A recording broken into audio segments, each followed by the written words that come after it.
How about a quick summary on the amusing hobby IDF Shot Kal? Hi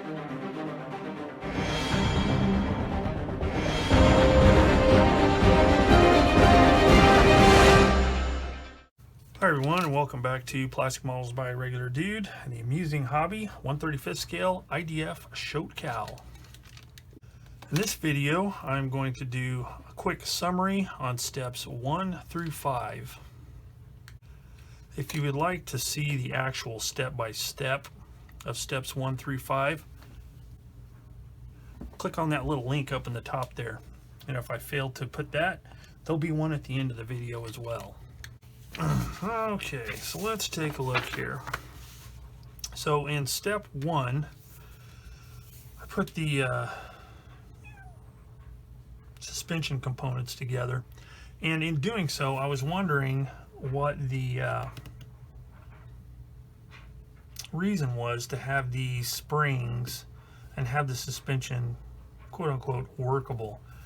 After I got it together, I discovered that I think it was more for aesthetics than actual workability, because I mean, a spring that tense with that much tension to it is not going to work very well, like if you want to display it on a base or anything like that without actually weighting the model down or driving a screw through the base of the diorama board and pulling it tight or whatever. And I think it's more just for the aesthetics, because it looks really good.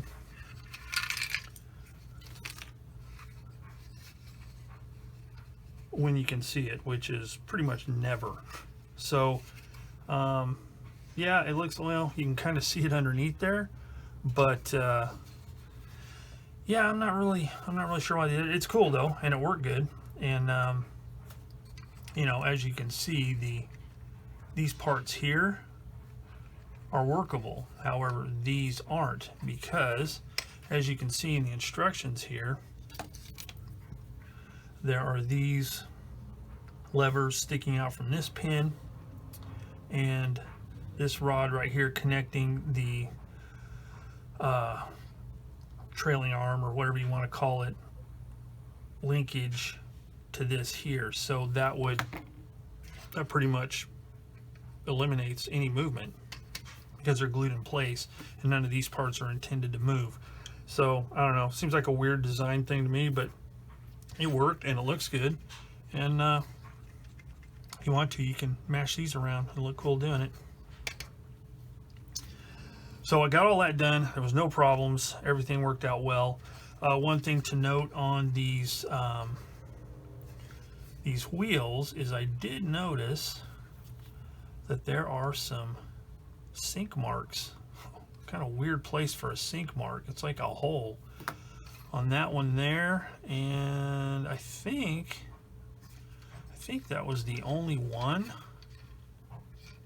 Oh no, that one there. So what I'm thinking is this one was on the same location on sprue D as the other one, but I don't know, just seems weird. Oh, there's another one. Yeah, see, there's 3 sprues, and 3 of them, and 3 of the wheels have these sink marks to some kind of cavity or something like that. And you can tell looking right here that the plastic is really thin, and I could probably punch the tip of this tweezer right through it. But it's no big deal for a couple of reasons. Number one, if I think about it, I can just make sure the wheel is turned up that way, which will be behind the side skirts, and I could tack it into place with glue, or I could fill it in, or I could just pack it full of dust and dirt, you know, when I do the weathering. So again, it's not that big a deal. So that took care of step 1. Everything went together fine, no problems. Everything cleaned up well. There wasn't a lot of flash or anything like that. Step 2 was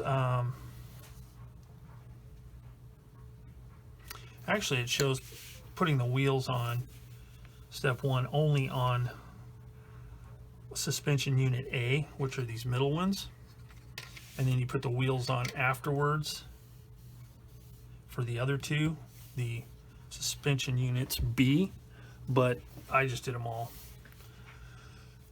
and then installed them, and everything went fine. There was no problems. They all fit. They don't have, it's not like a pin with a hole type mount. It's got kind of this slot thing that looks like these here.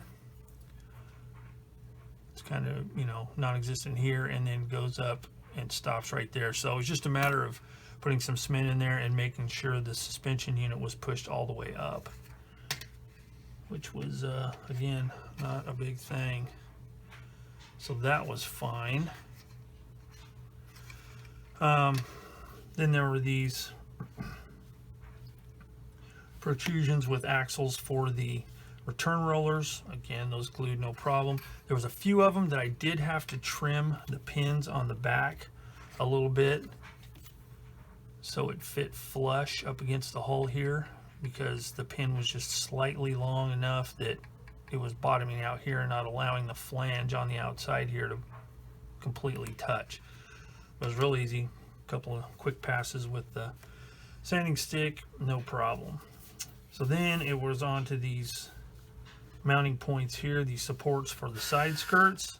They, again, mounted in the same way, except it was more of a slot like this than this rounded thing, but they fit really good on there. And just as a tip, when installing those, I used tweezers and I held them right here,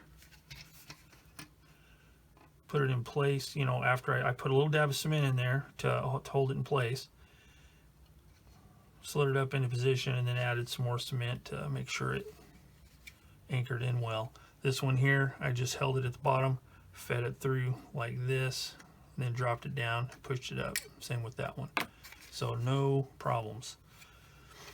All that stuff went on without a hitch. So that was step 2. Step 3 was the final drive assemblies, and those went on with no trouble. One thing to note, however, is there is weld detail all around this edge here, top, you know, all the way around, except in the back where it doesn't touch. And it has the type of sprue gates that, let me see if I can find one on another. There might not be any more on here,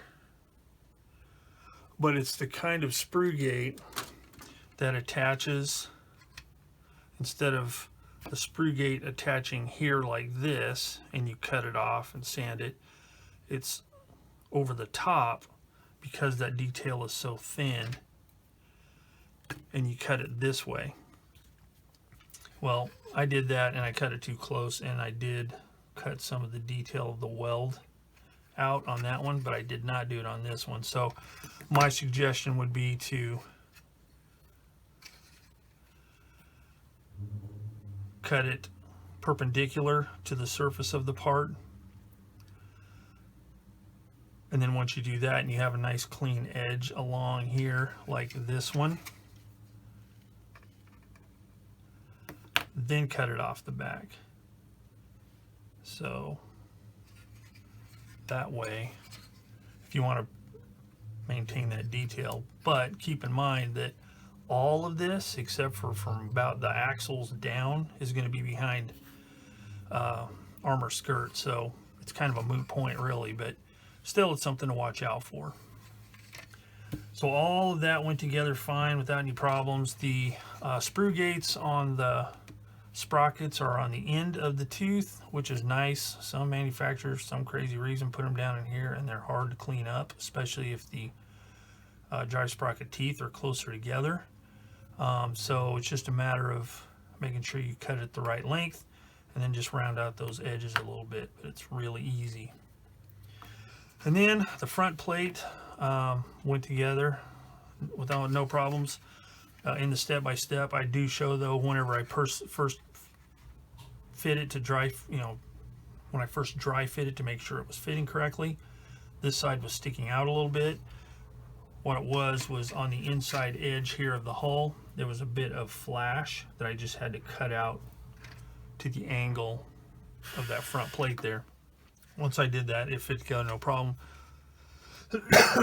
Glued together nicely, no seams, No gaps, no nothing. Just went on there really nicely. And that concluded step 3.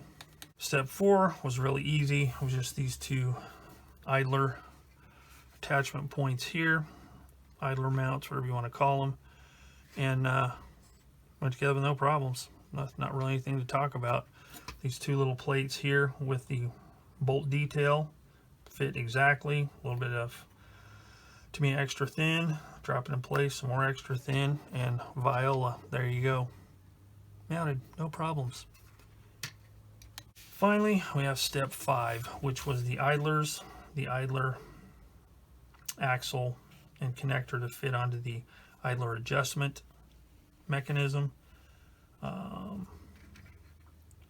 This return roller here and these return rollers here, which I have yet to put on, but it's just a matter of cleaning them up and putting them in place. But fit together nicely. Here's the idlers, and the nice thing is they are built in a way, as it says here, rotate C10 to adjust track's tension. Since this has individual length workable track, this will be invaluable in making sure that the track is tensioned properly.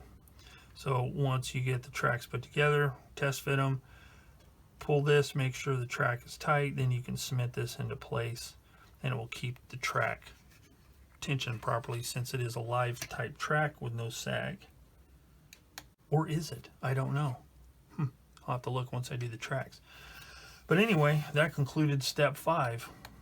So far, it all looks really good, and there have been no issues whatsoever in putting this stuff together. Instructions have been real easy to follow. Nothing mismarked yet as far as part numbers, and just worked really good. Details nice.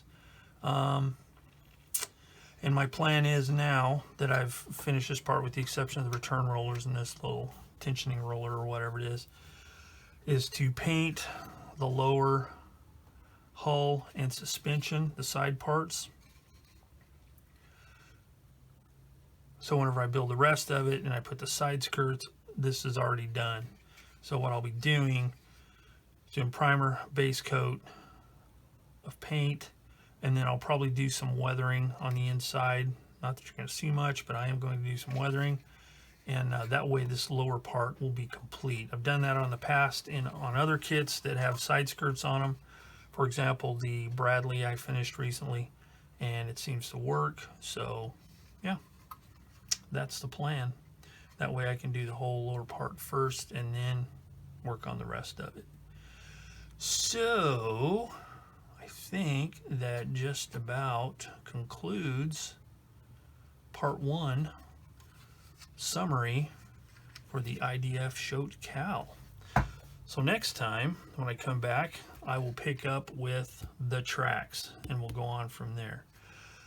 So as always, thanks for watching Plastic Models by a Regular Dude and part 1 of the IDF Shot Kal build.